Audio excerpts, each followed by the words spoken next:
함께 읽은 예레미야 14장의 말씀 내용은 예레미야의 중보 기도와 그에 대한 하나님의 답변과 또 유다의 심판을 예언하는 말씀의 내용입니다. 오늘 이 말씀을 통해서 살펴볼 영적인 교훈의 내용은 본문 21절에 보면 예레미야 선지자가 유다 백성들을 위하여 중보 기도하는 내용의 말씀 중에서 주의 이름을 위하여 우리를 미워하지 마옵소서 하고 간구하는 내용이 나오고, 그 다음으로는 주의 영광의 위를 욕되게 마옵소서, 그렇게 간구하는 기도의 내용이 나옵니다. 오늘 이런 예레미야 선지자의 하나님의 영광에 근거한 간구의 기도의 내용은 오늘 14장 7절에서도 표현되고 있고 또 9절 하반절에도 또 표현되고 있습니다. 7절에서는 표현하기를 우리의 죄악이 우리에게 대하여 증거할지라도, 곧 우리의 죄악이, 우리가 죄인임을, 우리의 행동이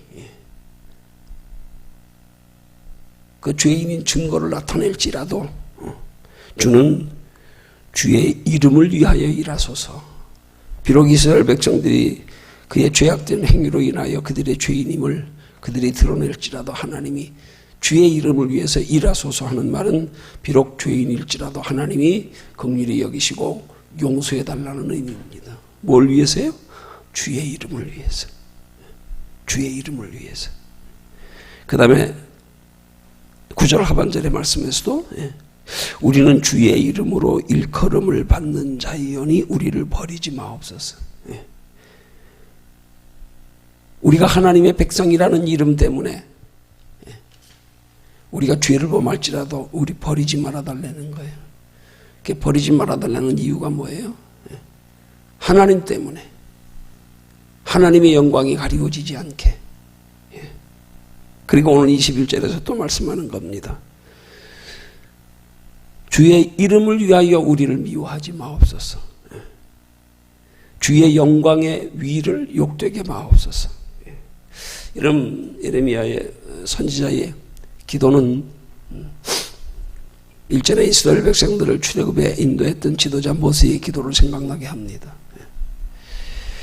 그들이 금송아지 사건으로 하나님이 그들을 멸절시키실 때에 하나님이, 모세가 하나님께 말씀하기를, 하나님이 이 택한 백성들을 여기까지 이끌어오셔서 여기서 다 멸절시켜버리면 이방인들이 하나님을 뭐라 하겠습니까? 하나님이 택하신 백성 아닙니까? 하나님이 택하신 백성을 하나님이 다 죽이시면 어떡합니까? 그럼 하나님의 영광 가리워지잖아요. 이렇게 모세가 기도했거든요. 이런 예레미야 선지자의 기도를 통해서 우리가 받아야 할 중요한 영적인 교훈이, 하나님 앞에 성도의 지혜로운 기도, 응답받는 기도가 어떤 것이냐, 바로 나를 위한 기도가 아니라 주를 위한 기도라는 사실, 내 영광을 위하여 구하는 게 아니라 하나님의 영광을 구하는 기도라는 사실. 비록 내가 죄 가운데 있을지라도, 심지어는 내가 죄 가운데 있어서 하나님이 나의 죄와 허물을 심판할지라도, 내가 죄와 허물 가운데서라도 하나님의 용납하심을 얻고 용서함을 받기 위해서 기도하는 것조차도 나를 위해서 말고요, 주를 위해서예요. 주를 위해서요. 이런 구약시대에 기록된 하나님의 말씀들 가운데서 복음서에서 인용되어져 하는 말씀이, 그러므로 먹든지 마시든지 무엇을 하든지 다 하나님의 영광을 위하여 하라, 그런 말씀이 연관되는 겁니다. 무엇을 하든지 다. 그건 비록 좋은 일만이 아니에요. 무엇을 하든지 다. 비록 죄를 범했을지라도 하나님 나를 용서해 주는 게 아니라 하나님의 영광이 가리워지지 않기 위한 목적으로 뭐든지 하나님.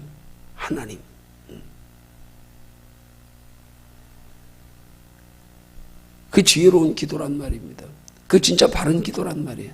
그러면 이런 기도가 우리에게 중요한 것은 뭐냐면, 기도 자체가 중요한 게 아니고 우리가 그렇게 기도하려고 하면 적어도 우리가 그렇게 기도할 수 있는 마음의 분별, 생각이 있어야 그런 기도가 가능한 거 아니에요? 안 그래요? 우린 종종 기도하다 보면 우리의 상황에 여러 가지 어려운 일이나 뭔가 급한 일이 생겼을 때 내 입장에서만 생각하지 하나님의 입장에서 생각을 잘 하냐고요. 여러분, 성도의 성숙한 신앙생활의 원리는 무슨 일이든지 내 입장에서만 생각하지 않는 거예요. 나보다 다른 사람을 더 생각하고, 나보다 더 하나님 편에서 바라보고 생각하고. 여러분, 그 생각하는 자세도 중요하지만 우리가 그렇게 생각할 때에 하나님께서 그렇게 생각하는 우리 마음을 다스려 주장하신다니까요. 그래서 우리의 생각의 자세가 대단히 중요한 거예요. 그렇게 생각할 때 하나님이 그렇게 살아갈 수 있는 지혜도 주시고 그렇게 살아갈 수 있는 능력도 주시고, 하나님 우리 속에서 한마디로 말하면 생각 속에서 일하시는 하나님이란 말이에요. 마귀도 우리 안에서 생각 속에서 일한다니까요. 우리가 악한 마음을 품으면요 여전히 마귀가 악한 생각으로 끌어갑니다. 그렇지만 하나님 편에서 바라보고 생각하면 하나님이 우리를 끌어가신다니까요. 그 하나님 편에서 바라보는 생각 속에서 하나님이 기뻐하시는 뜻을 분별하게 하시고요.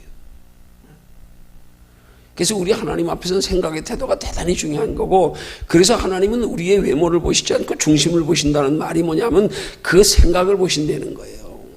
중심이 뭡니까? 중심이 우리 마음의 생각, 그걸 보시는 거예요. 그러니까 우리가 항상 마음의 생각을 하나님이 다스려 주장하시도록 하기 위해서 먼저 기본적인 신앙의 자세가 무슨 일이든지 하나님 편에서 바라보고 생각하는 거. 내 입장에서 먼저 생각하는 게 아니라 하나님이 어떻게 생각하실까? 하나님 편에서 보기 어떨까? 이게 하나님께 덕이 될까? 유익이 될까? 그렇게 생각하는 자세요. 이게 중요한 거란 말입니다. 지금 본문의 예레미야 선지자의 하나님 앞에 간구하는 기도를 보십시오. 지금 하나님이 유다 백성들에게 저들이 이방신들을 섬기고 하나님의 말씀에 불순종하고 욕심으로 인하여 점점 패역한 길로 가는 모습에 하나님이 진노하셔서 하나님이 멸망시키시려고 하나님이 하시는 말씀이 선지자들에게 말하기를 이스라엘 백성들을 하여 기도하지 말라. 저들이 심판에 건져주기를 구하지 말아라. 너희가 기도해도 나 안 듣는다. 하나님 그렇게 말씀 진노하셨어요. 아무리 선지자들이 중보 기도하더라도 내가 안 들어줄 거다. 그렇게 말씀하는데도 예레미야 선지자는 그냥 단순히 이스라엘 백성들을 긍휼히 여겨서 이스라엘 백성들이 거기서 구원받기를 원해서 아니요, 그것보다 더 먼저 생각하는 것, 그것으로 인해서 하나님의 영광이 가리워질까 봐 그 먼저 생각하는 자세, 그게 여러분 쉽겠습니까? 지금 굉장히 곤고에 처해져 있습니다. 위험한 상황입니다. 하나님이 진노하시면 그냥 싹 멸절되는 겁니다. 우린 종종 우리의 삶에 육신의 일들이 급하다고, 육신의 일들이 내 일이 운전이고 뭐 지금 내 코가 적자인데 뭐 남의 일에 신경 쓰게 생겼어. 아니에요. 그게 아니란 말이에요. 그럼에도 불구하고 이스라엘 백성들이 죄로 인하여 마땅히 멸망당할 상황에서도 하나님 편에서 생각하는 예레미야 선지자의 태도. 우리 멸망당하는 건 괜찮은데 우리 백성들로 인해서 하나님의 영광이 가려워지는 걸 더 신경 쓰는 거. 여러분, 영적인 깊은 원리가 여기 있는 거예요. 하나님 보실 때 귀한 신앙은 비록 우리 눈에는 육체밖에 안 보입니다. 그렇지만 육체보다 영혼을 소중히 여기는 마음. 아니, 우리가 그냥 상식적으로 그냥 평범하게 살다 보면 영혼은 관심 없잖아. 영혼이 눈에 보입니까? 안 보이잖아요. 뭐든지 육체에 연관된 일들, 환경 조건, 뭐든지 우리가 육체에 속하여 세상에 살고 있으니까 당연히 세상 것밖에 안 보이고 세상 것밖에 생각이 안 될 수밖에 없음에도 불구하고 그런 속에서도 늘 잊지 않고 영혼을 생각하는 자세예요. 지금 이스라엘 백성들이 하나님 앞에 멸망당하여 죽을 상태인데도 그 이스라엘 백성들이 죽는 데 뭐 관심 있는 것보다 그걸로 인하여 하나님의 영광이 가리워질까 봐, 하나님이 슬퍼하실까 봐, 하나님이 인간 지으셨음을 한탄하실까 봐 하나님 편에서 생각하는 자세. 이게 참 대단히 귀한 자세입니다.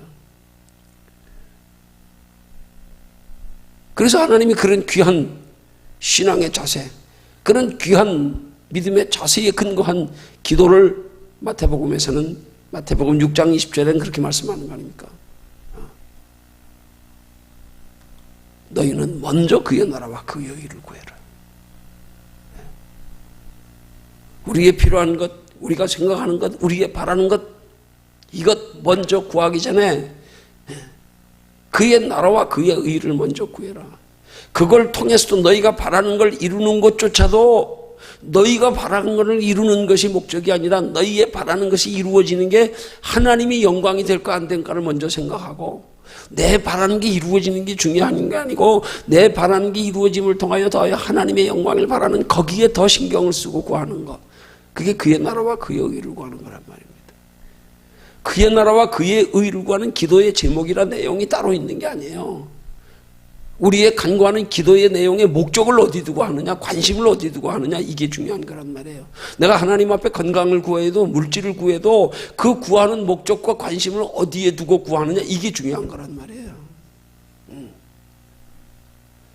그건 하나님은 그런 신앙의 태도를 귀하게 보시는 거란 말이에요. 뭐든지 하나님 편에서 생각, 내 유익보다 하나님의 유익을 먼저 생각하는 거. 성경적인 축복의 원리는 바로 그거예요. 여러분, 종교와 신앙의 차이가 뭔 줄 아십니까? 종교는 나를 위한 섬김이에요. 신앙은 주를 위한 섬김이에요. 그러면 신앙은 마치 우리에게 희생을 요구하는 것 같지요? 아니요. 그래서 우리 기독교는 역설적인 진리라 그러는 거예요. 죽으면 살리라? 죽으면 끝나는데 뭘 죽으면 살리라요? 죽으면 어떻게 돼요? 영원히 살아요.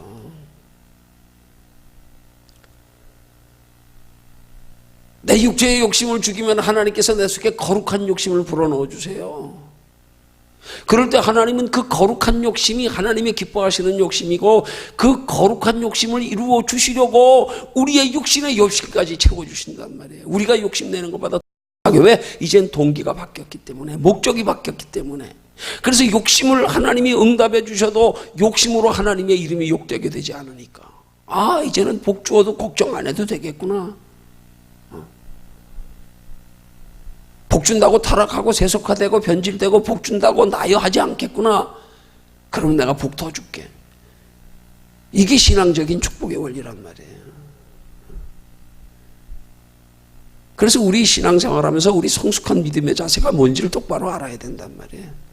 마음에 없이 겉으로 아무리 경건한 척 거룩한 척 지식으로 하나님 아무리 잘 알고 말로 아무리 그럴듯하게 믿음을 표현해도 우리 속의 동기가 하나님 보실 때 이렇게 순수하지 아니하면, 우리 마음속의 동기가 이기적인 자세가 아니라 이타적인 신앙의 자세가 되면, 거기에 하나님이 기뻐하시고, 거기에 하나님 복을 주시고, 거기에 하나님이 우리 앞길을 인도하시고, 거기에 하나님이 우리를 사용하셔서 우리를 높이셔서 하나님의 뜻을 이루시게 되어 있단 말이에요. 그러니까 우리 신앙생활하면서 잊지 말아야 될 가장 중요한 요인, 하나님 우리 중심을 보신다. 내 마음의 동기를 보신다. 너 뭘 소중히 여기냐? 너 뭘 사랑하냐? 이거 항상 여기서 잊지 말아야 된단 말이에요. 근데 많은 경우에 그리스도인들이 이런 하나님의 영적인 깊은 내면의 신앙의 자세를 하나님의 불꽃 같은 눈으로 바라보고 계시는데, 이 우리의 심령의 중심을 바라보시는 하나님께 대한 의식이 없는 게 문제란 말이에요. 그러니까 자꾸 겉으로만 경건한 척, 거룩한 척, 사랑하는 척, 겉으로 볼 땐 열심히 해요. 겉으로 볼 땐 성품도 좋고요, 착하고요, 경우 바르고요.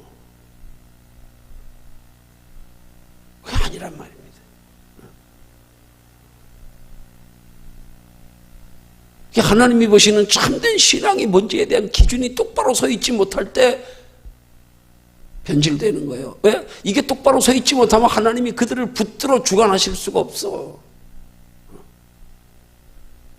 그러니까 하나님이 우리에게 마음을 먼저 열라고 말씀하시는 계시록의 말씀이 중요한 말씀이잖아요. 보라, 내가 문 밖에 서서 두드리노니 누구든지 내 음성을 듣고 문을 열면, 그 다음 말씀이 중요한 거예요. 그 다음 말씀이 뭐라고요? 내가 그에게로 들어가서 주님이 우리 속에 들어오신다는 말의 의미가 뭐겠어요? 장소적인 개념입니까? 주님이 실제로 우리 안에 들어오십니까? 주님이 무슨 뭐 육체를 가지고 있습니까? 형상을 가지고 계십니까? 내가 그에게로 들어가서 하는 말의 의미가 뭐예요? 주를 향하여 마음 문을 열 때 주님이 내 마음과 생각을 다스려 주장하시는 걸 들어간다고 말하는 거예요. 내가 마음 문을 두드린다, 열어라. 마음 문 두드리는 게 뭐예요? 내가 마음을 주님을 향하여 여는 게 뭐예요? 내 생각이 하나님을 향하는 거예요. 생각을 말하는 거예요. 문을 두드린다 하는 것도 너의 생각이 하나님을 향하기를 요구한다 그런 말이고요. 내가 들어간다는 말도 너희 마음이 하나님을 향하여 열리면 내가 너희 마음의 생각을 다스려 주장하리라. 그런 말인 겁니다. 그 다음 말씀이 뭐예요? 그러면 내가 그와 들어가 그와 더불어 먹고 그 다음 뭐예요? 그는 나로 더불어 먹으리라. 나로 더불어. 그게 뭐예요? 주님이 우리의 마음과 생각을 다스려 주장하심을 통해서 우리의 생각도 다스려 주장하심의 생각으로 인한 더욱 하나님을 기쁘시게 하나님의 뜻대로 살고 싶은 마음이 우리 속에서 생겨지는 그 하나님의 바른 생각, 지혜, 그런 거란 말입니다. 마음만 두드린다는 건 생각을 말하는 거야. 너희 생각이 하나님을 향해라. 너희 생각을 하나님이 다스려 주장하게 해라. 그럴 때 하나님이 너희 마음과 생각을 다스려 주장할 때 너희가 하나님 앞에 인정받는 의로운 신앙생활이 가능하다. 근데 우리는 이 마음의 생각을 하나님 앞에 다스려 주장함을 받는 것에 대한 가치, 이 필요성, 어떻게 하면 하나님이 다스려 주장한지를 이걸 생각을 안 하니까 그냥 마음에는 없이 형식적으로 습관적으로 그냥 아무 생각 없이 그냥 겉으로만 경건한 척, 거룩한 척, 이거 아니란 말입니다. 마음에 없이 하는, 마음이 하나님을 진실되게 향하지 않고 하는 신앙생활을 가리켜서 너희가 성전 마당 뜰만 밟는다 그렇게 말하는 거란 말이에요. 행위로요 뭐 하나님의 성전은 부지런히 들락거리니까 얼마나 경건해 보여요. 그건 마당 뜰만 밟는 거래. 마음이 하나님을 향하지 아니하면. 그래서 하나님은 우리 심령의 중심을 감찰하시는 하나님이라 그러잖아요. 우리는 그 하나님이 우리 심령의 중심을 감찰하신다는 사실에 대한 의식을 가지고 하는 신앙생활, 늘 사람 눈치보다 그래서 그런 사람은 하나님 눈치를 먼저 본다니까요. 무슨 일을 하면서도 사람이 어떻게 볼까를 먼저 생각하기 전에 하나님이 어떻게 보실까를 먼저 생각한다고요. 이게 틀리는 거예요 벌써. 이게 그걸 흔히 말하기를 하나님 면전의식이라 그러는 거예요. 지금 하나님이 보신다. 여러분, 하나님이 우리를 바라보신다는 의식은 그렇다고 해서 우리가 억지로 두려워서 막 하나님이 보니까 마치 사람에게 하듯 두려워서 마음에는 없지만 억지로 하는 거 그거 말하는 거 아니에요. 하나님 면전의식을 가지고도요 마치 어린아이가 부모를 그렇게 본능적으로 소중히 여기지만 그래도 여전히 철없는 행동하듯이요 하나님 면전의식 가진다고 해서 우리가 늘 우리의 신앙생활이 다 거룩하고 경건하고 선하고 의로운 거 아니에요. 그렇지만 그 면전의식 내 주님 없이는 못 산다고 하는 그 신앙의 고정관념만 바로 돼 있으면 그래서 우리가 때로 잊어버리고 연약하여 넘어지는 건 70번씩 7번까지라도 용서해 주신다니까요. 그래서 굉장히 중요한 성경의 의의 원리를 예수님이 그렇게 말씀하신 거란 말이에요. 극단적으로요. 겉으로 행위는 유대인들이 종교 지도자들이 훨씬 더 경건해요. 근데 하나님은 그들을 보는 기준을 그 외적인 행위가 아니라 마음 내면의 중심을 보기 때문에 그 마음 내면의 중심을 보신다는 말씀을 그렇게 표현하는 거예요. 그렇게 경건하고 겉으로 의로운 행위하는 유대 종교 지도자들보다 세리와 창기가 천국에 먼저 들어간다 그렇게 말씀하는 거예요. 행위는 너희들이 거룩하지만 그 마음의 내면의 동기는 세리와 창기가 더 낫다. 저들이 비록 현실의 환경에 자기들의 연약함으로 인해서 남들이 보기에는 행위는 정말로 이스라엘 백성들에겐 제일 부정한 사람들로 여겨지지만 그렇지만 그들의 내면에서는 자기들에 대한 주여 나는 죄인으로서이다는 그 자기 자신의 죄악된 의지에 대한 의식이 있음을 그걸 비유로 표현하는 거예요. 저들이 비록 연약하고 저들이 분명 세상을 이기지 못하고 유혹을 이기지 못하지만 그러나 저들 속에는 애통하는 마음이 있다. 그런 뜻이에요. 그래서 대표적인 경우로 예수님이 성경에 보면 나오는 게 누굽니까? 세리장 삭개오요. 세리장 삭개오요.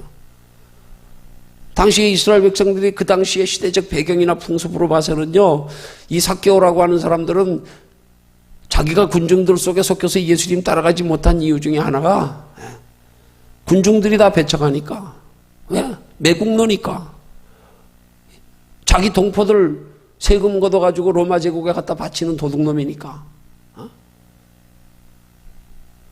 우리 일제시대의 뭐 친일파 자손들, 지금도 그 후손들 자기 신분 숨기고 살잖아요. 그 한이 아직 그 이미지가 아직도 남아있어서. 그렇듯이요. 그 삭개오가 예수님 가까이 가서 보고 싶어도 군중들이 용납을 안 하니까. 저 매국노.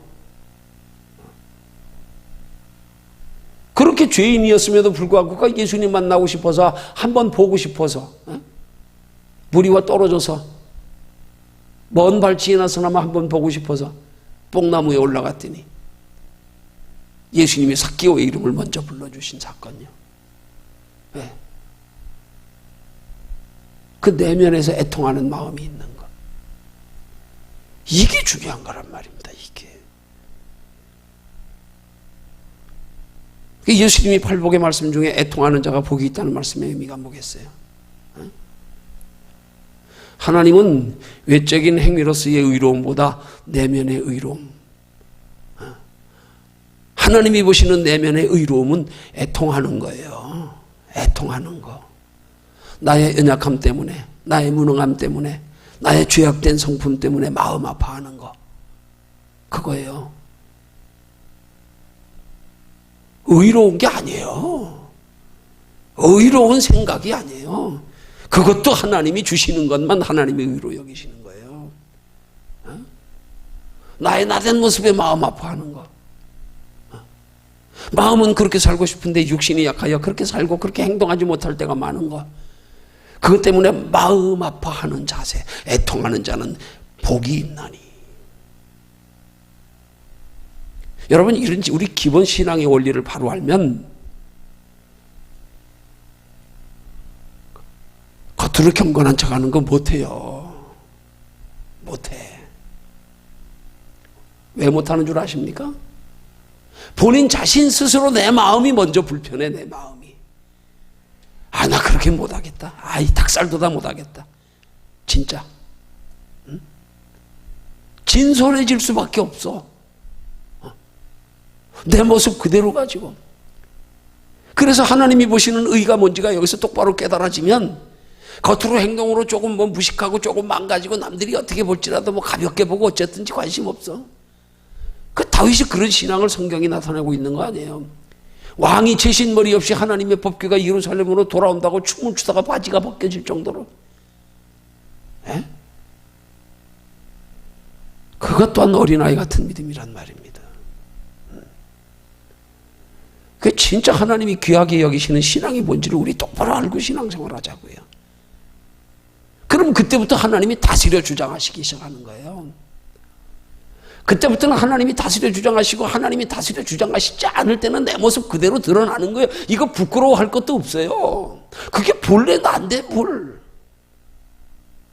왜 내 모습이 부끄러워합니까? 자기 자신 스스로 가식이 있어서 그래요.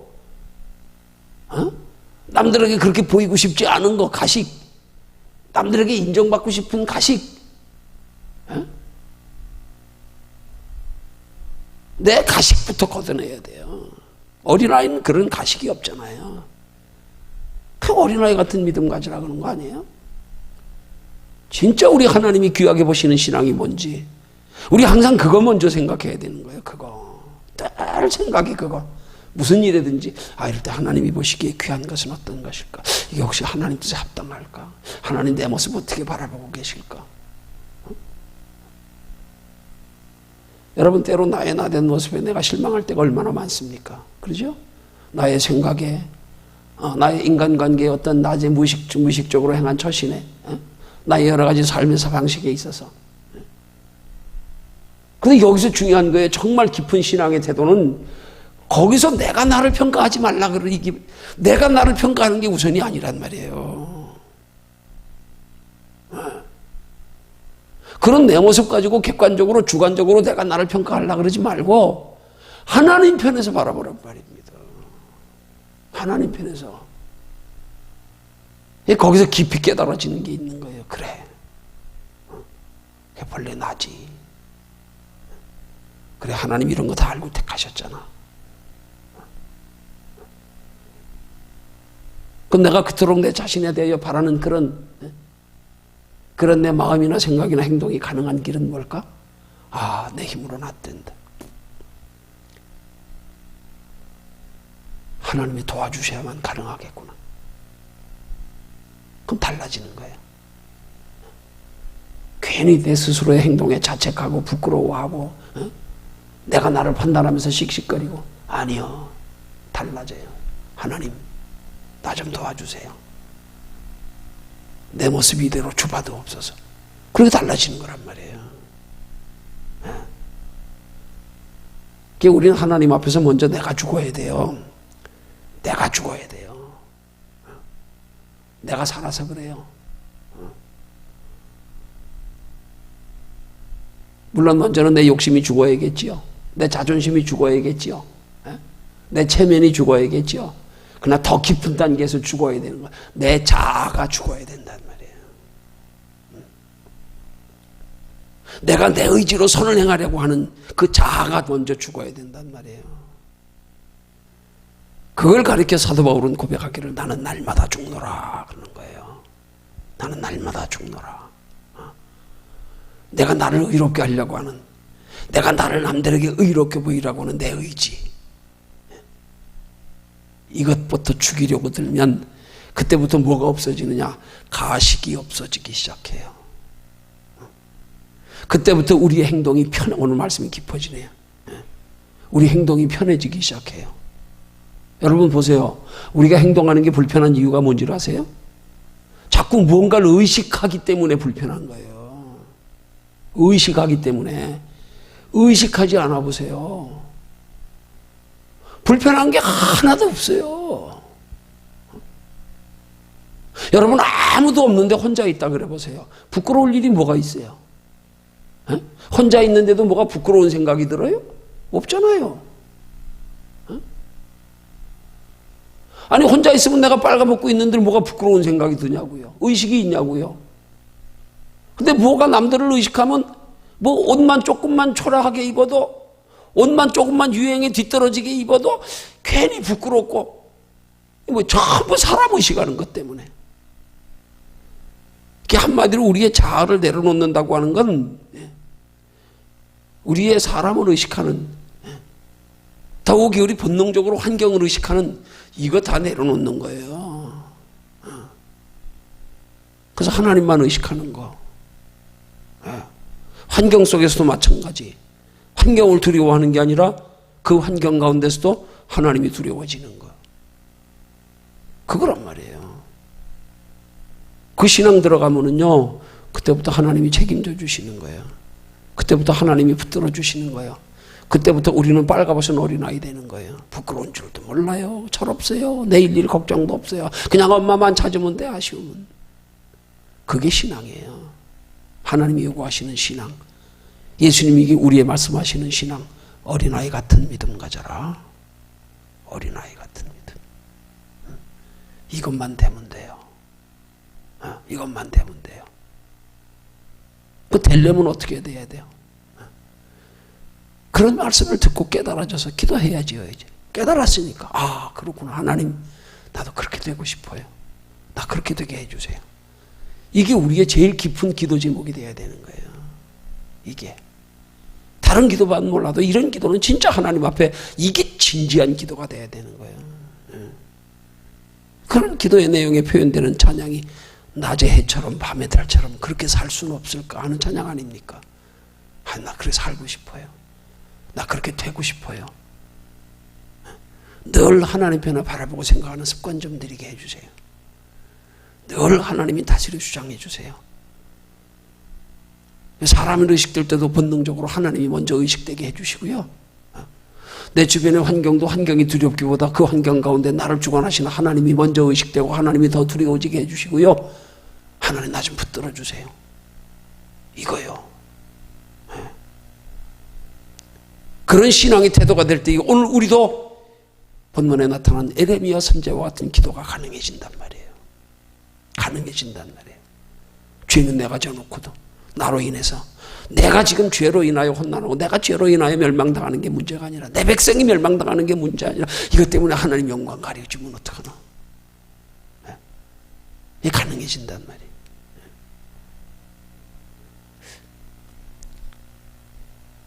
그런 신앙 될 수 있도록 우리 하나님 앞에 깊은 기도할 수 있는 저와 여러분들 되기를 주님의 이름으로 축원합니다.